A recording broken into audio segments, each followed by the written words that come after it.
আরজিকর কাণ্ডের পর থেকে অভয়ার সুবিচার ও দোষীদের চরম শাস্তি সহ একাধিক দাবিতে আন্দোলন করছেন বিভিন্ন সরকারি হাসপাতালের ডাক্তাররা। এবার সেই জুনিয়র ডাক্তারদের আন্দোলনকে চীনের জুতো শ্রমিকদের সঙ্গে তুলনা করলেন অশোকনগরের তৃণমূল বিধায়ক নারায়ণ গোস্বামী। শুক্রবার 6 সেপ্টেম্বর সন্ধ্যায় হাবড়ার 1 নম্বর গেট এলাকায় গণেশ পুজোর উদ্বোধন করতে আসেন উত্তর 24 পরগনা জেলা পরিষদের সভাপতি নারায়ণ গোস্বামী।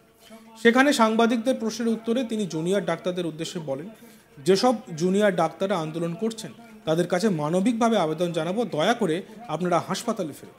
সাধারণ মানুষ হয়রানি হচ্ছে, মারা যাচ্ছে, আপনারা নোবেল প্রফেশনে আছেন। এরপরই তুলনা টেনে তৃণমূল বিধায়ক বলেন, যেমন চীনে দেখেছিলাম জুতো শ্রমিকরা আন্দোলন করছিল কারখানা বন্ধ করে নয়, তারা বাম পায়ের জুতো তৈরি করেছিল, ডান পায়েরটা নয়, তাই আন্দোলন বিভিন্নভাবে করা যেতে পারে। আমরা শুনে নিই নারায়ণ গোস্বামী কি বলছেন। আজ যারা ডাক্তার জুনিয়র ডাক্তাররা আন্দোলনরত তাদের কাছেও মানবিকভাবে আবেদন জানাবো যে আপনারা দয়া করে হাসপাতালে ফিরুন।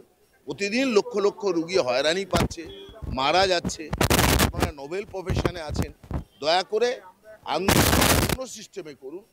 যেমন চীনে দেখেছিলাম জুতো শ্রমিকরা ধর্মঘট করেছিলেন, আন্দোলন করেছিলেন, কি কারখানা বন্ধ করে নয়, বাঁ পায়ের জুতো বানিয়েছিলেন, ডান পায়ের বানান।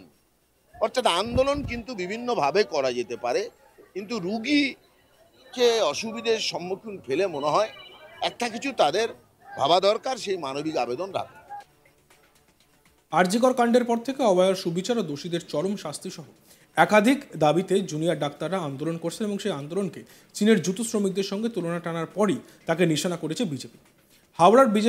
হাবড়ার বিজেপি যুবনেতা দেবজ্যোতি দাম বলেন, তৃণমূলের ছুটির ঘণ্টা বেজে গিয়েছে। সাধারণ মানুষের জনরোষের মুখে পড়ে তৃণমূল নেতাদের মাথার ঠিক নেই। তারা কি বলবেন বুঝতে পারছেন না। তাদের আশঙ্কা, যেভাবে আন্দোলন চলছে তাদের চেয়ারটা যে কোনো সময় পড়ে যেতে পারে। সেই কারণে নারায়ণ গোস্বামীর মতো নেতারা চেষ্টা করছেন প্রতিবাদকে ছোট করার। আমরা শুনে নেই বিজেপি নেতা দেবজ্যোতি দাম ঠিক কি বলছেন। তৃণমূলের ছুটির ঘণ্টা বেজে গেছে। সাধারণ মানুষের যে জনরোষ, সেই জনরোষের সামনে দাঁড়িয়ে তৃণমূলের নেতাদের এখন মাথা ঠিক নেই। তারা কি বলবে তারা বুঝতে পারছে না।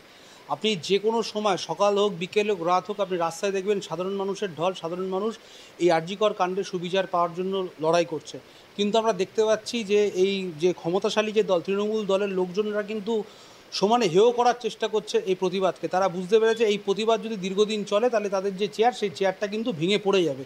তার জন্যই আমার মনে হয় যে নারায়ণ গোস্বামীর মতন যে তারা তৃণমূল নেতারা আছে, তারা চেষ্টা করছে এই প্রতিবাদটাকে হেয় করে কোনোভাবে ছোট করার।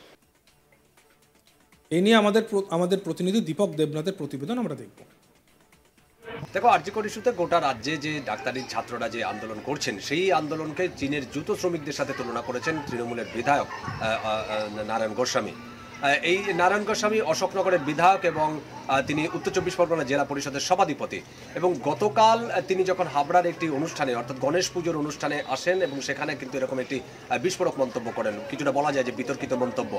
তুমি জানো যে আরজিকর ইস্যুতে গত 9 আগস্ট থেকে যে আন্দোলন শুরু হয়েছিল তা এখনো চলছে এবং প্রতিদিন সেই আন্দোলনের তীব্রতা বাড়ছে এবং জুনিয়র ডাক্তাররা আন্দোলনে বসেছেন, প্রতিবাদ করছেন।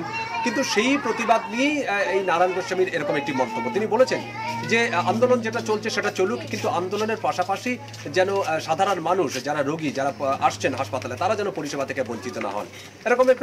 এরকম একটি অভিযোগ উঠছে যে এই যে ডাক্তারি ছাত্ররা যারা আন্দোলন করছেন, এই আন্দোলনের ফলে চিকিৎসা পরিষেবা ব্যাহত হচ্ছেন এবং বিশেষ করে গরিব মানুষরা যারা সরকারি হাসপাতালের উপর নির্ভর করে থাকেন, তারা কিন্তু এসে চিকিৎসা পরিষেবা না পেয়ে তারা প্রচণ্ড সমস্যার মুখোমুখি হচ্ছেন।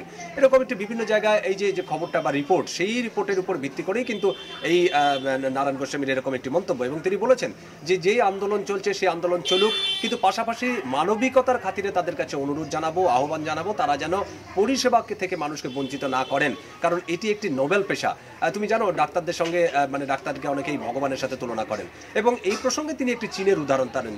তিনি বলেন যে আমরা দেখেছিলাম যে চীনে যখন একটা আন্দোলন হয়েছিল এবং জুতো শ্রমিকরা যখন আন্দোলন করেছিলেন, তখন কিন্তু কারখানা বন্ধ রাখেননি, কারখানা চলছিল, কিন্তু তারা বাঁ পায়ের জুতো তৈরি করেছিলেন, কিন্তু ডান পায়ের জুতোটা তারা তৈরি করেননি।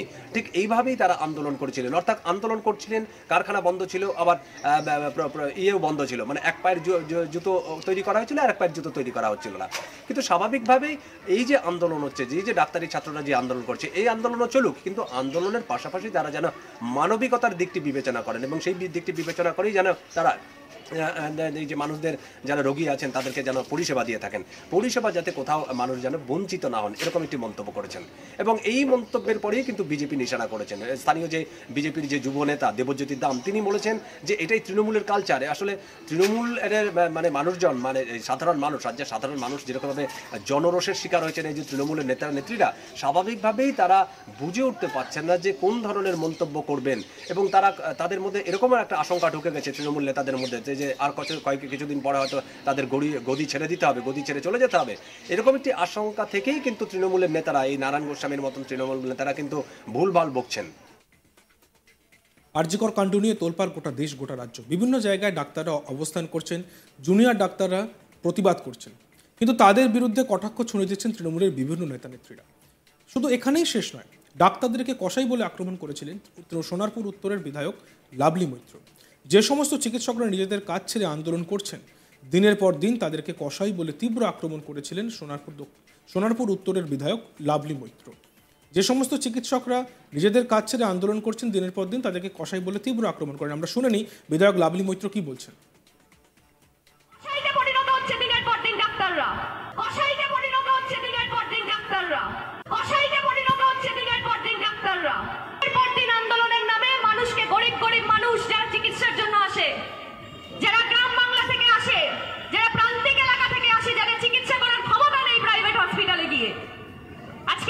মৃত্যুর সঙ্গে পাঞ্জা লড়ছে, তাদের কোনো চিকিৎসা হচ্ছে না। এরা মানবিক, এরা মানুষ।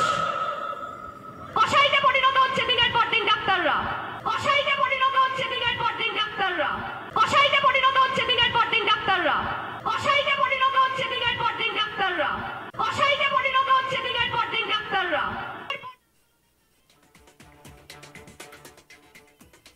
আপনারা কাজে ফিরুন, এই দাবি করছেন নারায়ণ গোস্বামী।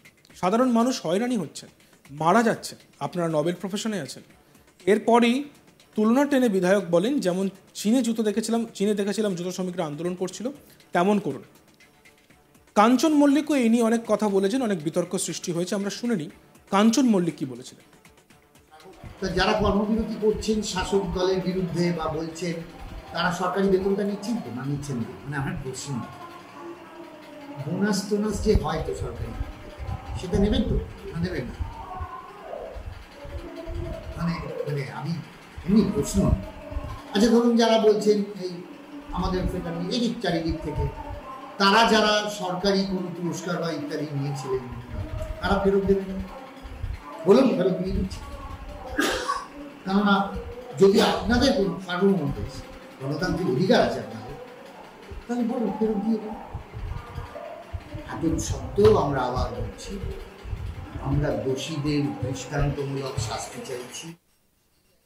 দেখতে থাকুন আজ তাক বাংলা, সাবস্ক্রাইব করতে ভুলবেন না।